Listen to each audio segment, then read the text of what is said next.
दर्शन को जो इब्राहिम ने देखा था, अब वो इस धरती के, इस संसार के घर के ऊपर नहीं है, इस संसार के घर के ऊपर नहीं है, परंतु वो कहीं ना कहीं उस संसार की कल्पना कर रहा है जिस संसार में कभी भी अंधेरा नहीं होगा।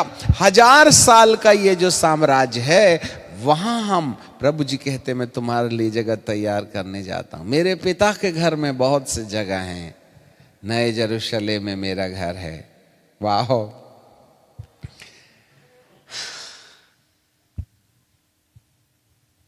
2400 किलोमीटर लंबा और 2400 किलोमीटर चौड़ा और 2400 किलोमीटर ऊंचा। आपको मालूम है आपका प्लॉट कहां है? अरे ये वाले नगर में आपने प्लॉट खरीदे क्या? मुंबई में तो खरीद लिए, कलकत्ता में तो खरीद लिए, दिल्ली में तो खरीद लिए, नए यरूशलेम में आपका प्लॉट है क्या? हेलो, अरे नए यरूशलेम में हमारा प्लॉट है क्या? अभी आपने प्लॉट ही नहीं खरीदे तो बंगला कहां से बनेगा? हम तो किराए के घर में रहते हैं। धरती का घर हमारा किराए का घर है। एक दिन मरने के बाद हमको ये छोड़ के जाना पड़ेगा। हालेलुया।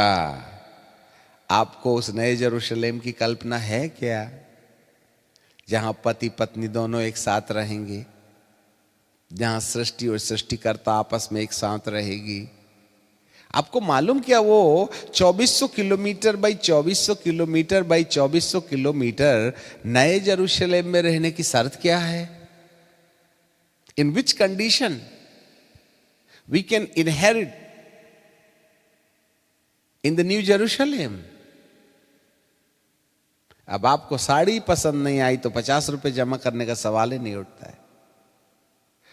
जब हम ये बात का प्रकाश पाए तो हमको लगा, हे प्रभु, हम कितने दूर हैं आपसे। हमको अपनी डेस्टिनी ही नहीं मालूम है, हमको अपना दर्शन ही नहीं मालूम है। यदि हमको दर्शन मालूम होता तो हम इस संसार में मेहमान की तरह रहते, हम इस संसार में परदेशी की तरह रहते। इसलिए परमेश्वर ने इब्राहिम, इसहाक और याकूब को स्थायी घर तो नहीं दिया। वे सारे लोग तंबू में रहते रहे, जिससे कि उनको जानकारी मिले कि वे परदेशी हैं, एक स्वदेश की कल्पना करते हैं और उनको आकाश गंगा के ऊपर स्वदेश दिखाई दे रहा है।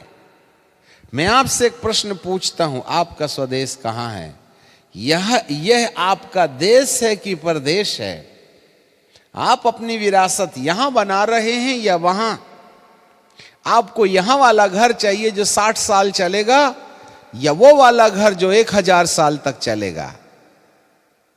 यहां जिसमें कपड़े फट जाते हैं, टाइल्स टूट जाती है, इलेक्ट्रिसिटी शॉर्ट हो जाती है, पानी आना बंद हो जाता है, छत गिरने लगती है, हर 2 साल के बाद में पेंटिंग डेंटिंग करना पड़ता है दीवार को, या उस मोती के दरवाजे वाले घर में जाना चाहते हैं? स्वच्छ कांच वाला सोना जो आपके दरवाजे से लेकर के मेमने के सिंहासन तक जो रास्ता बना हुआ है, सोने की सड़क बनी है, उस वाले सड़क, उस वाले शहर में रहना चाहते हैं। मेरे दर्शन के न होने से मेरे लोग निरंकुश हो गए। आज कलीसिया अनुशासनहीन है, वे संसार के साथ समझौतापूर्ण जीवन जी रहे हैं, क्योंकि उनको उस नगर की कल्पना नहीं, और उस नगर के अंदर में एक भी अशुद्ध व्यक्ति प्रवेश नहीं करेगा, एक भी घृणित वस्तु प्रवेश न करेगी। अब हम इस टॉपिक को यहीं छोड़ देते हैं। अगले सप्ताह में हम फिर एक बार इस नगर के बारे में सच्चाई आपके सामने लाना चाहेंगे। आज सेवक लोगों का प्रीचिंग पॉइंट क्या है? कभी आपने अपनी कलीसिया को उस नगर की विवरण दिया जहां उनके अंदर, जहां उनको वहां जाने की याद सताने लगे? जी हां, हम तो ब्लाउज पीस खरीदने गए थे, परंतु दुकानदार ने तो हमको 3000 की साड़ी पसंद करवा दिया और जिस समय हमको साड़ी पसंद आ जाती है, हम हर हफ्ता पैसा जमा करते हैं और एक दिन उसको उठा के ले आते हैं। आज कलीसिया को दर्शन ही नहीं है उस महत्वपूर्ण लुभावने संसार को जो 1000 साल तक रहेगा। 1000 years we will live in that city, the city of New Jerusalem। उसकी कल्पना ही नहीं है, तो वहां जाने की तैयारी करने का सवाल ही नहीं उठता है। और वो मजदूरी है, याद रखिए, इनाम नहीं है। आपको कमाना पड़ेगा नया जेरूशलेम। आपने प्लॉट खरीदा है तो यहां से मटेरियल सप्लाई करना पड़ेगा कि वह तुम्हारे लिए घर तैयार करे।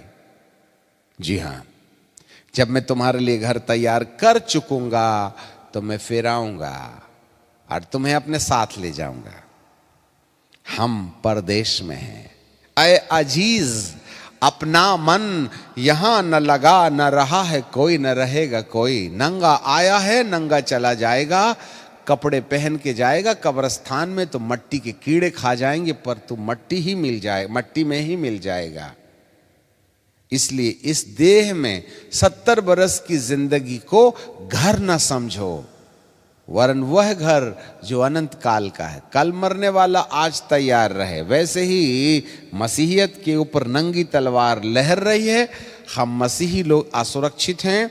दानवीय तांडव हमें मौत के घाट उतारने तैयार है, पर टेंशन मत लेना, क्योंकि आप एक ऐसे घर की तैयारी में हैं, एक ऐसे जीवन की तैयारी में हैं जो इसी धरती पर 1000 साल के लिए स्थापित किया जाएगा, जिसमें इलेक्शन नहीं होगा, सिलेक्शन होगा।